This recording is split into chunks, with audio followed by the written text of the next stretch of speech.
Next month, November, is Women Abuse Prevention Month in Ontario, and while male to female violence is the most prevalent, it's by no means that any type of relationship is immune.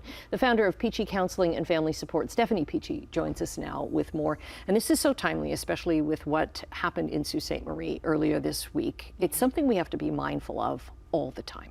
It really is. We have these news stories that, of course, deserve lots of attention, and we'll learn more about what happened, and it's horribly tragic. But it brings up the importance of knowing that this is happening day to day in so many homes, workplaces, out in community, locations, for so many women in the world. But obviously, we're looking at in Canada, in Ontario, in our GTA area. This is really prevalent. Right. They're calling it more intimate partner violence. We're hearing that wording more as well. Yes. You yourself were a victim, and you're just now kind of coming out and talking about it because of the shame. Right? Yes.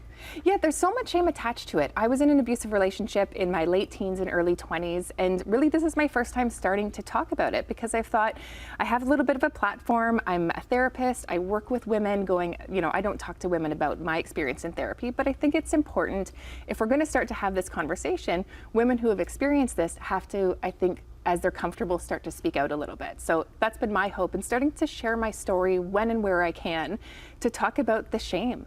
I was incredibly good at hiding it.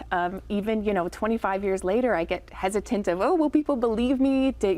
Will this be a surprise to people? But I think it's important to share, to say you're not alone, and so many people have gone through this. Is that why you went into counseling, why you went into therapy as a line of business? Interestingly enough, no. I ended up doing, during my master's program, a placement where I was working in a violence against women program, and I thought that was great, but it took me years to acknowledge that that was me. And I think there was this sort of othering of myself of, I'm not in that category, right? Mine wasn't as bad. I'm not a victim. I'm not a survivor. And it took a long time for me mentally to switch to that idea of, that is me. I did fit into that category.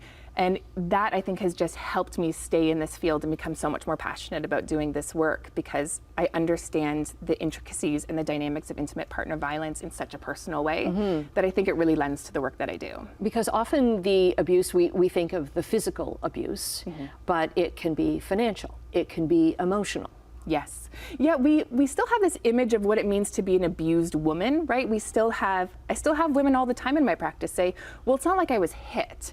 And we do a lot of work, even with the women in the relationship, saying that doesn't mean it therefore wasn't abusive. There's sexual violence, psychological violence, verbal, of course, emotional, stalking, isolation, power and control dynamics. Intimidation.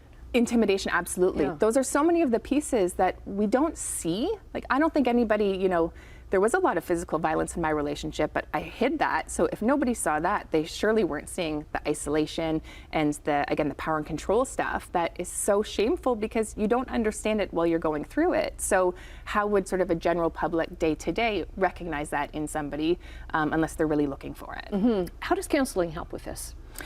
Do you find that you get more people coming in after they realize what they are, that they're a victim or a survivor? Yeah, I think we have a good mixture of both. We do have people coming in seeking services saying, I've left a relationship because there was a big abusive incident. And oftentimes, unfortunately, that's sometimes what it takes for somebody to say, okay, now I really feel strongly that this was unhealthy. I've had women say, I hate to say it, but I was finally hurt, and that felt like justification to leave. And then what we're doing is really unpacking what was the relationship like from the beginning? Where were some signs and some red flags that this was an unhealthy relationship?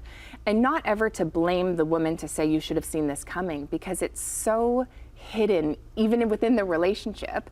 And I think what so many people forget is there's also lots of good in these relationships, which is what keeps people there. We get lost in, if it's not good, leave it. If it's unhealthy, why didn't you just leave?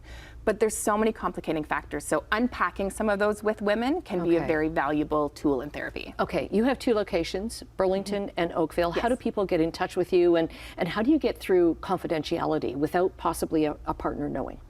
Yeah, so that's definitely challenging. So contact us in info@peacheycounseling.ca is the email. Our wonderful intake coordinator helps support people booking the appointments, information on the website.